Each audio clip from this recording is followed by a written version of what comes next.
Boa noite para todo mundo. Boa noite. Então vamos pegar o Boa Nova e o Evolução em Dois Mundos. Começar com Boa Nova. Estamos no capítulo 5. Os discípulos. Frequentemente, era nas proximidades de Cafarnaum que o mestre reunia a grande comunidade dos seus seguidores. Numerosas pessoas o aguardavam ao longo do caminho, ansiosas por ouvir a palavra instrutiva. Não tardou, porém, que ele compusesse o seu reduzido colégio de discípulos. Naqueles momentos ele estava iniciando o seu Ministério do Bem e estava montando o grupo que trabalharia com ele. Nesse primeiro momento, as pessoas que procuravam Jesus procuravam pela sabedoria das suas palavras. A partir do momento em que ele começaria a produzir algumas curas, as pessoas começaram a buscar mais no sentido de procurar as curas, como acontece até nos movimentos espirituais do planeta, né? É mais raro as pessoas buscarem o entendimento da verdade. É mais o interesse maior das pessoas é em buscar algum tipo de solução dos recursos existenciais, como doenças, anseios de conquistas e valores, né? Quando nos habilitamos a aprofundar nos ensinos do mestre nas verdades espirituais, né? Aí é uma nova postura. Nosso interesse não está mais numa perspectiva de atendimento superficial. Nossos anseios, eles estão mais numa perspectiva de entendimento interior, a fim de que nós possamos vivenciar com mais naturalidade uma jornada espiritual, né?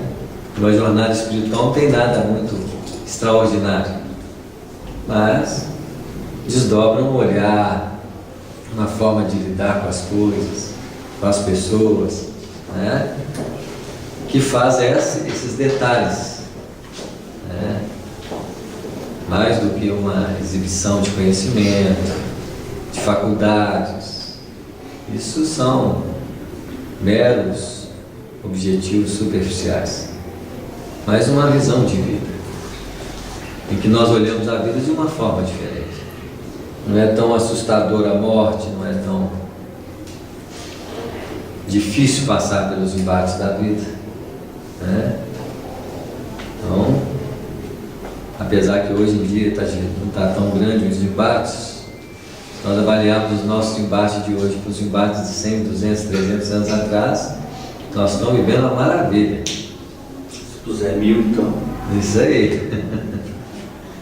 Muitas vezes, lógico, a vida vem nos colocando com desafios diferentes. Ora ela nos coloca para ser mais regular na capacidade de administrar os bens, ora nos chama a uma administração mais direta de recursos, mas tudo para nós tem que se transformar num desafio à nossa inteligência espiritual, já que nós somos espíritos, e espírito é inteligência espiritual em manifestação. Inteligência essa que se amplia a uma grande parcela, né? Depois de uma das suas pregações do novo reino, chamou os 12 companheiros, que desde então seriam os intérpretes das suas ações, dos seus ensinos. Eram eles os homens mais humildes e simples do lago de Genezaré. Você vê que Jesus não procurou doutos, sábios, apesar de ter publicando no meio do grupo, mas Jesus também procurou espíritos conhecidos, envelhecidos no tempo, já foram sábios e doutos em outras encarnações. mas que na circunstância daquela existência eles eram mais simples. Simples por fora, né? Mas espíritos velhos por dentro. Nem sempre há demonstrações de títulos que quer representar que espírito seja velho, né? Se nós olharmos os espíritos mais nobres que passaram no planeta, muitos deles eram simples. Um exemplo muito claro desse é o próprio Estevão, que era um jovem, né? Trabalhava nas terras, nas plantações do pai, e que era extremamente apegado aos princípios religiosos da sua época, mas era nobre espiritualmente.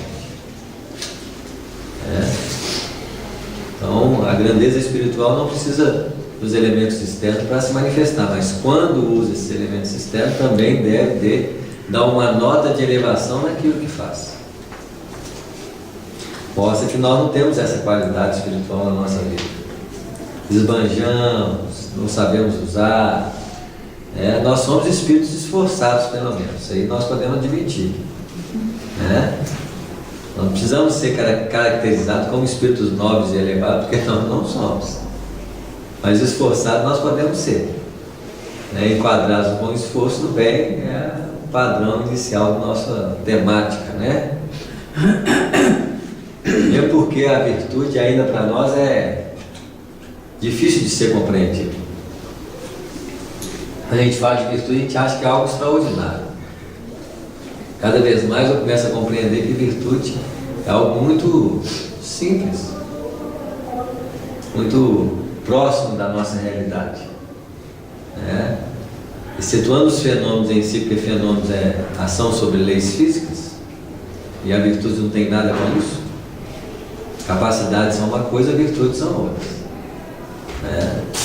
Então, quando a gente tem uma ideia de uma virtude meio difícil de ser conquistada, porque acho que a virtude não deve ser aquilo que nós estamos pensando que é.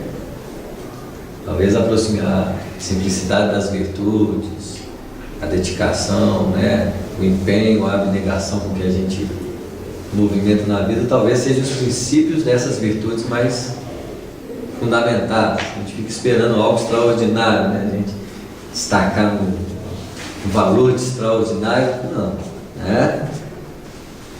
Pedro, André e Filipe eram filhos de Betsaida, de onde vinham igualmente Tiago e João, descendentes de Zebedeu. Levi, Tadeu e Tiago, filhos de Alfeu, e sua esposa Cleófas, parenta de Maria. Eram nazarenos e amavam Jesus desde a infância, sendo muitas vezes chamados irmãos do Senhor, à vista de suas profundas afinidades afetivas. Tomé descendia de um antigo pescador de Dalmanuta, e Bartolomeu nascera de uma família laboriosa de Caná da Galileia. Simão, mais tarde denominado o Zelote, deixara sua terra de Canaã para dedicar-se à pescaria. E somente um deles, Judas, destoava um pouco desse conceito, pois nasceram em Iscariotes e se consagraram a um pequeno comércio em Cafarnaum, no qual vendia peixes e quinquilharias.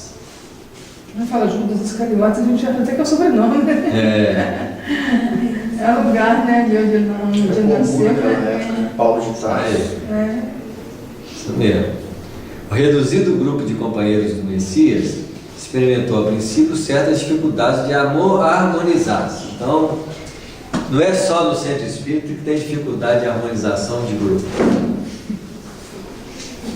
A gente vê que é bem antigo o problema.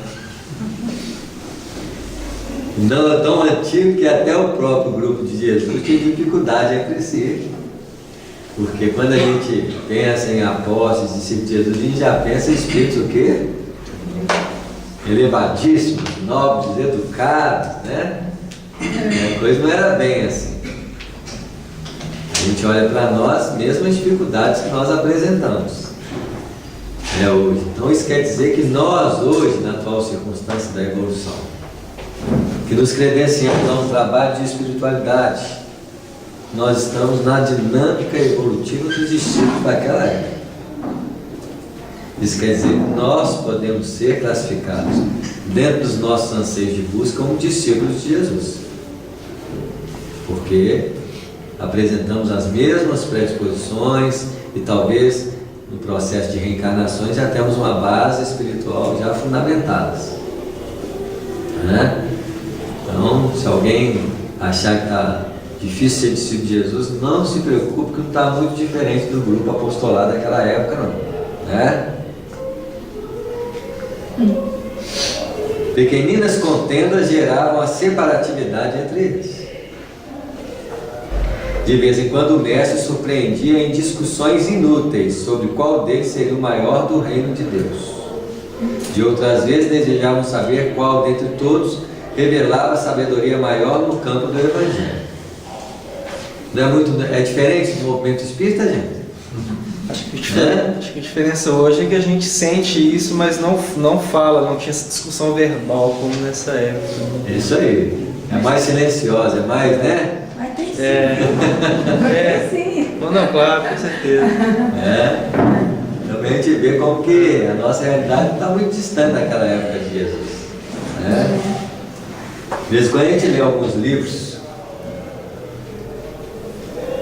que falam dos planos mais elevados, e a gente nota que nós, nos planos mais elevados, por exemplo, onde estava a mãe do André Luiz e a mãe do Chico Xavier, eram humanos melhores, mas ainda com muito credencial de humanidade, né? Então, quando a gente fala de mundo de regeneração, a gente acha que é algo extraordinário, espantoso. Nós estamos falando de uma terra melhorada. É a mesma terra, sem os problemas que nós enxergamos hoje no planeta. Sem a predominância do mal, né? Sem a predominância do mal, da miséria, desses aspectos que nós encontramos. No dia que nós saímos na rua e não tiver mais gente na rua, as doenças são bem atendidas, o mundo vai estar regenerado. Enquanto nós acharmos drogas, grupos, né, miseráveis, a credencial do planeta ainda é um planeta de transição espiritual. Mas também a gente vê no planeta, a gente vê o que é transição, porque existe também muito movimento de equilíbrio, de busca de valores. Então, essa oscilação, quando o mundo for um mundo de regeneração, a tendência é que todas essas coisas se ajustem a uma harmonia maior e cada vez mais se caminhe para uma harmonia profunda. E nós temos pessoas, hoje mesmo eu estava vendo um jornal no horário do almoço. Quer dizer, você vê lá um país, né, a Coreia do Norte, jogando início lá no Japão, né, tentando esse movimento de guerra. E logo depois eu assisti uma reportagem linda de uma senhora de um hospital do câncer, né, lá em Campinas. Que trabalho maravilhoso dessa senhora. Você vê, né? Aos extremos aí, né?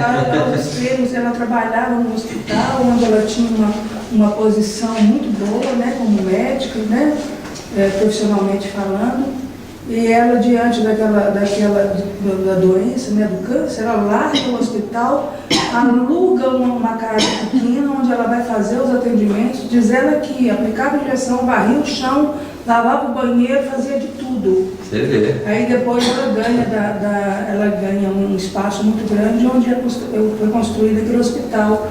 Eu não lembro direito se é Boldrini, não lembro direito se é esse o nome lá em Campinas, né?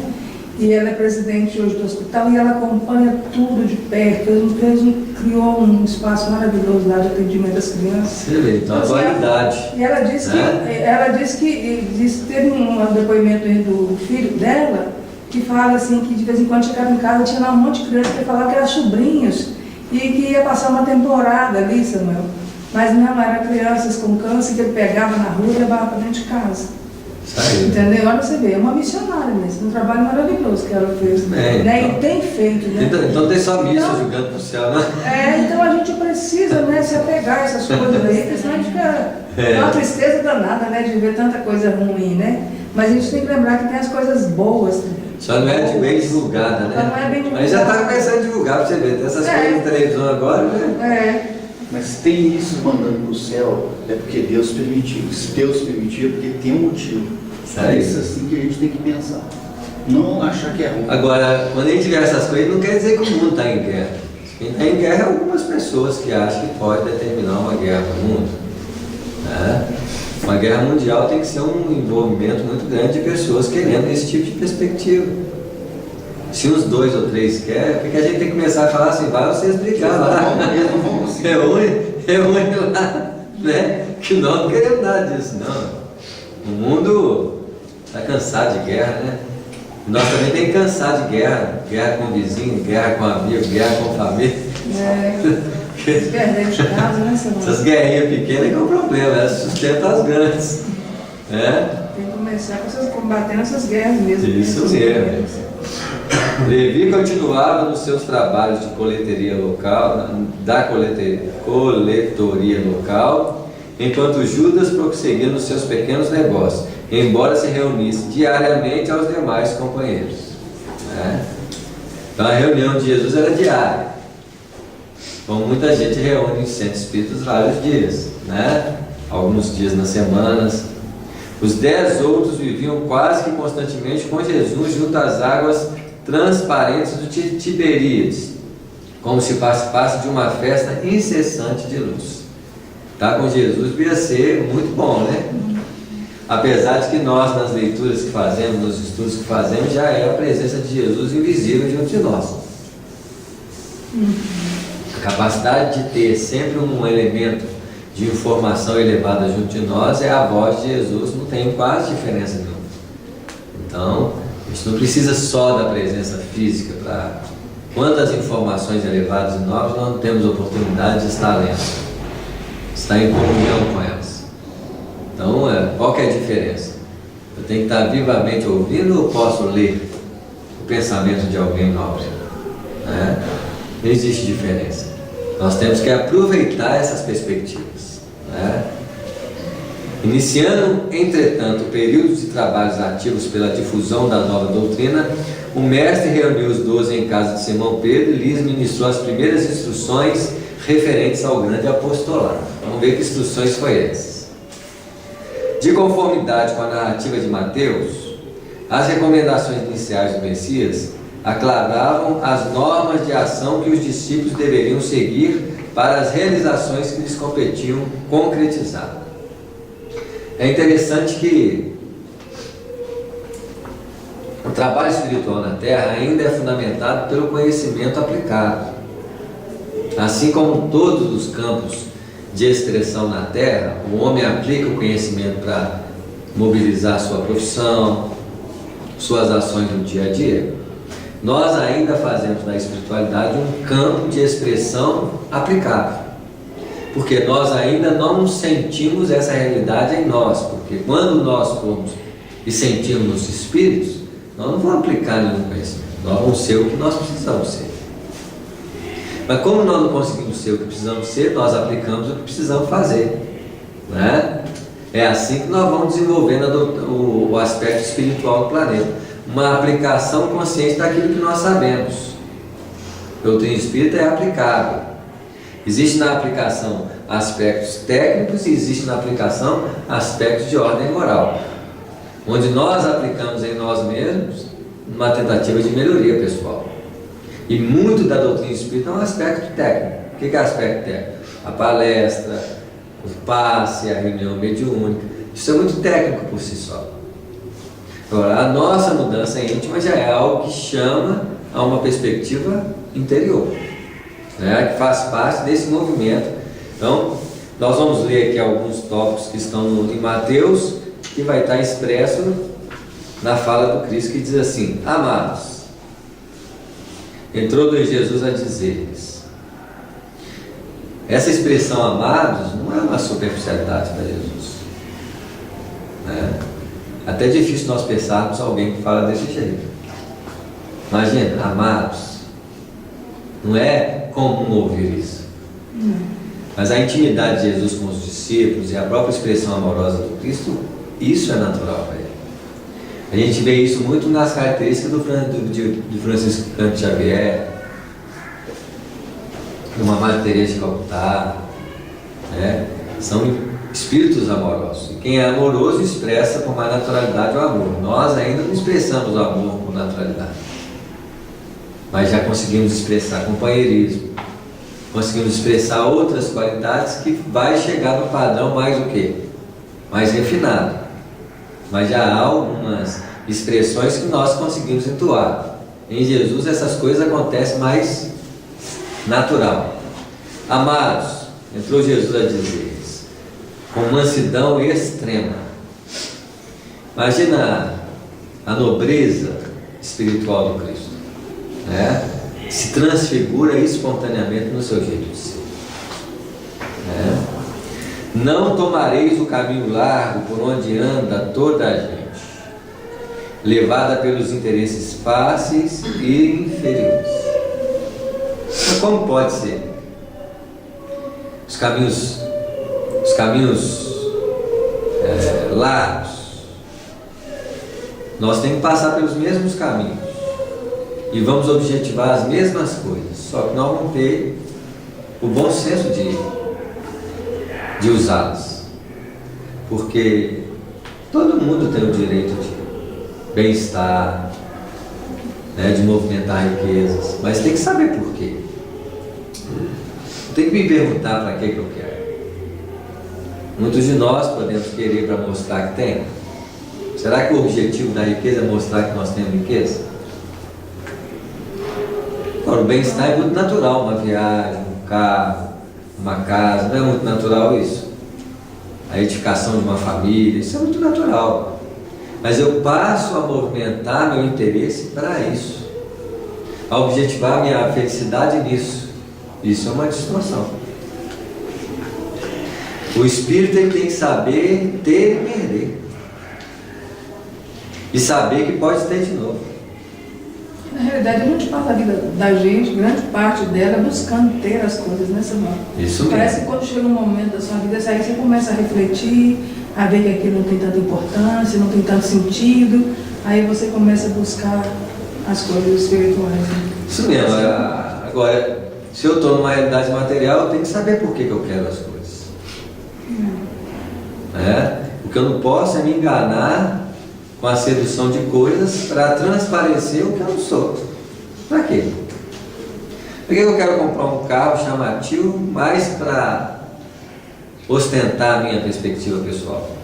Qual que é o objetivo de um carro? Locomoção. Locomoção, sua utilidade.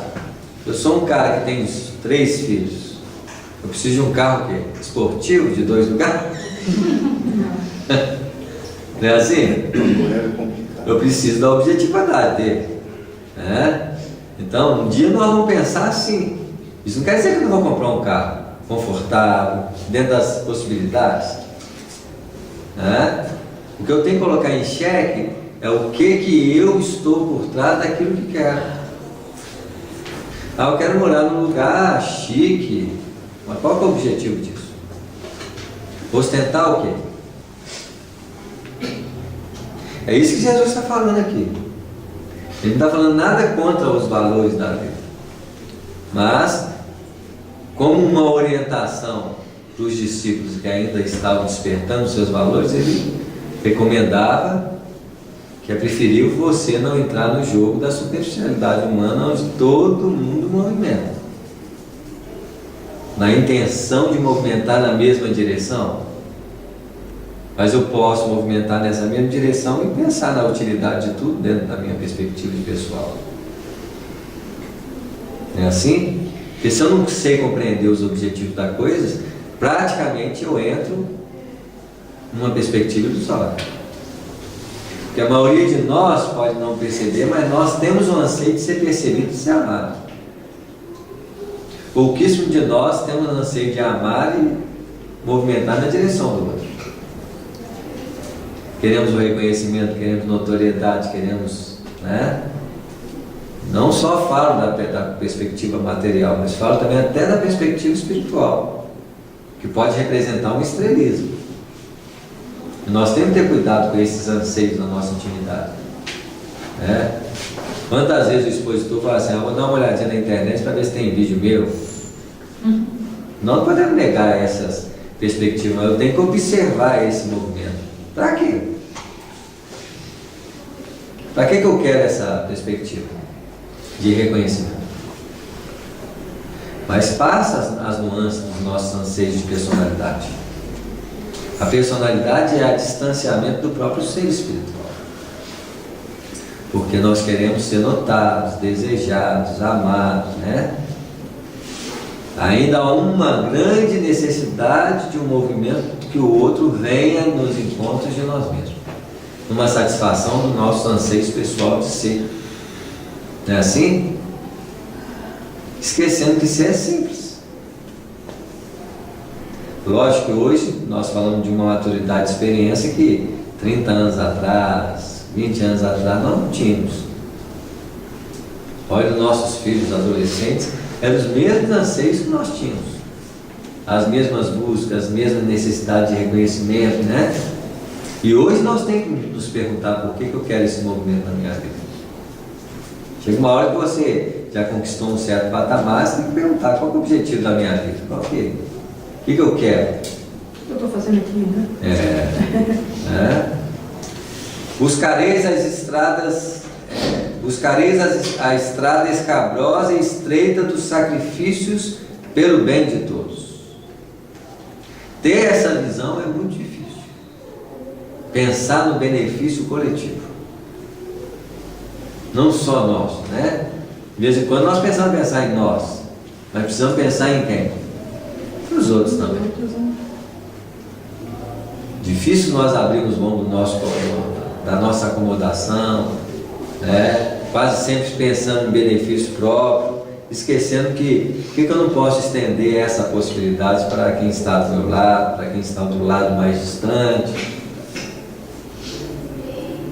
Essa noção de visão é a noção que nós temos que aprender a mudar. É impressionante. Temos um filho, nós privilegiamos o filho, os parentes, os amigos. Há sempre uma tendência mais fechada. Deve ser natural até nos planos superiores.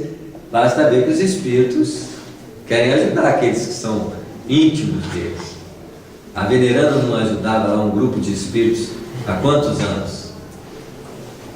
Mas ela também, com esse movimento de querer ajudar os seus, ajudava aqueles que estavam em torno. Já é um princípio. Chegará um dia na nossa evolução que não querer ajudar qualquer pessoa, porque todo mundo vai ser nosso parente, espiritualmente falando. Há um vínculo mais do que generalizado, e nós vamos ensaiando isso aos poucos. Também não penetrais nos centros de discussões estéreis, coisa que nós adoramos de fazer, tal de discutir valor de conhecimento. O que ganha quem sabe mais?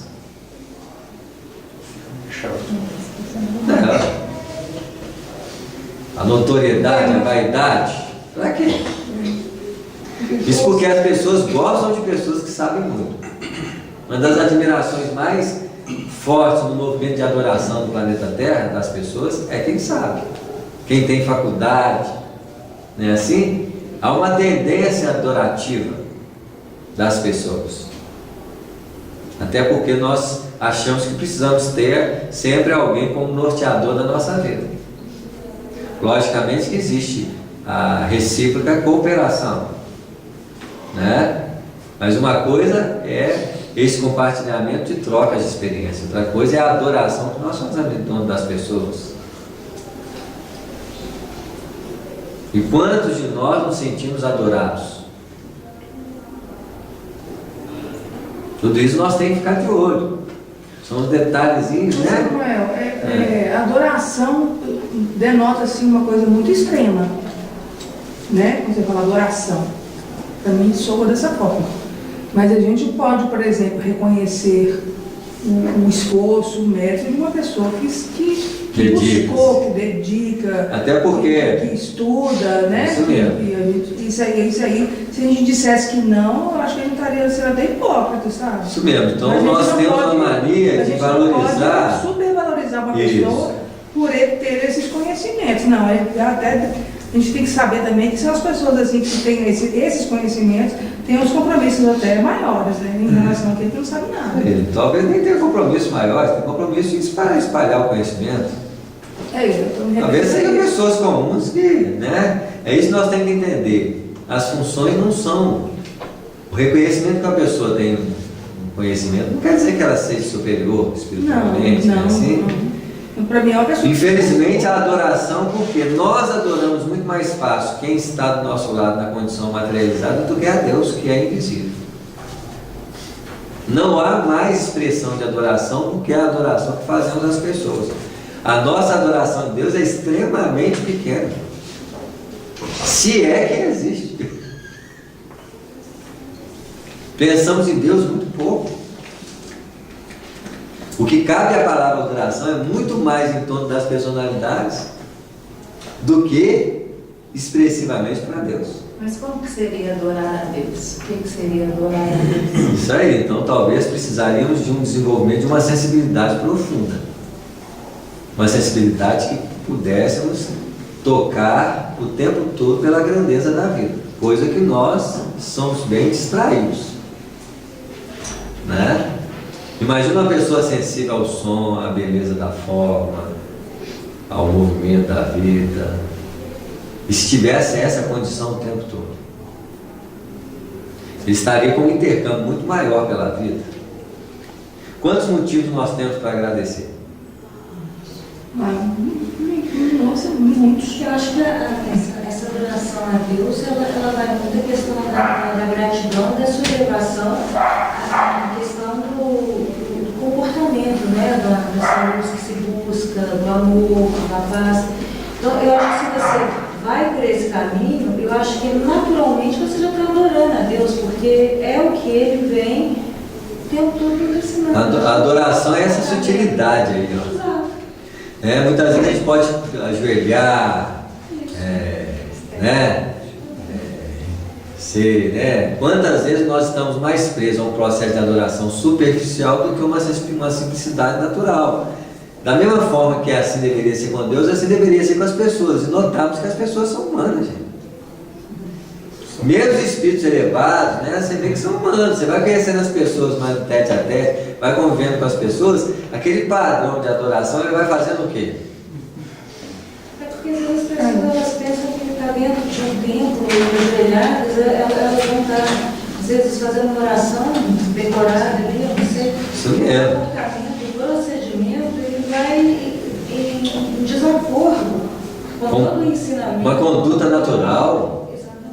Então a fé é nossa comunhão com o Pai, né? Deveríamos ter mais sensibilidade. Por que nós não temos sensibilidade? Isso é uma questão profunda.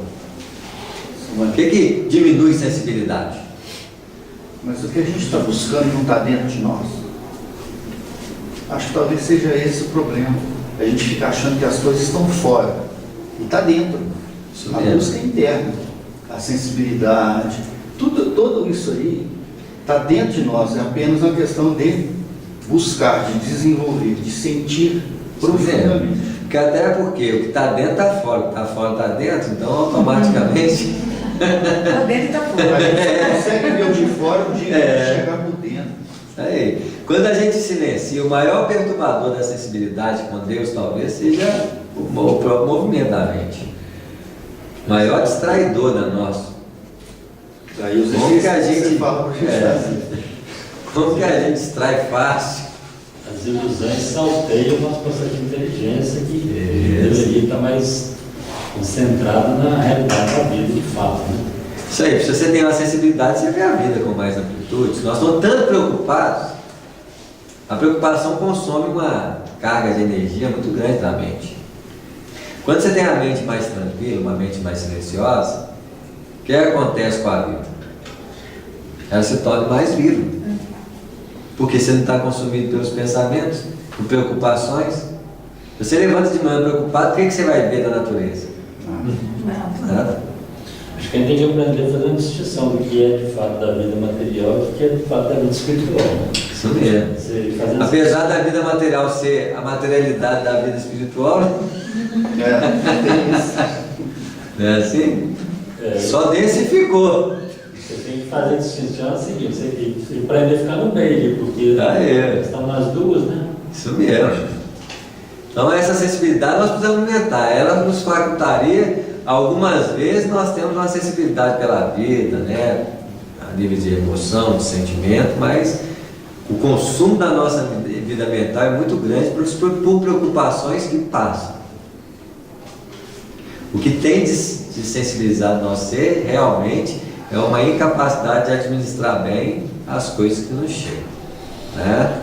A gente pode buscar técnicas, né? Você falou no início, como a gente ainda não é de sensibilidade, a gente tem que buscar o conhecimento e aplicar, né? Isso. Então, por exemplo, a meditação, ou realmente eleger um horário do dia para parar e tentar fazer uma oração sentido, né? Porque Isso. se a gente, eu pelo menos percebo, não consigo pôr em prática, mas percebo que se eu não buscar essas técnicas, no movimento da vida, a gente acaba, no estágio evolutivo que a gente está, né? A gente acaba não conseguindo fazer isso. É lógico, tem alguns momentos de maior sensibilidade, mas eles representam um percentual muito pequeno da nossa vida, né? Tem alguns momentos, né? Às vezes você, né, sei lá, no dia que você ganhou seu filho, né, do parto, por exemplo, existem alguns momentos, são momentos realmente que você sente uma comunhão com Deus muito forte, mas eles são muito pequenos nessa vida. Apesar de que quando você está, mesmo no mundo material, praticando algo em benefício da vida e de todos, você está com Deus. A capacidade de tocar um filho. Porque a gente não pode distinguir uma separação de realidade espiritual dessa realidade. Então, o esforço de uma mãe, de um pai para educar os filhos, o próprio trabalho profissional, quando você faz com carinho, em benefício para atingir as pessoas, porque é muito difícil, profissionalmente falando, você não atingir alguém. O nosso problema é que a maioria das vezes nós trabalhamos para buscar recurso financeiro. Não estão nem aí benefício que está. Mas toda a profissão é uma dinâmica divina. Né? Você está cozinhando. As pessoas que vão se beneficiar com aquela comida é um ato divino.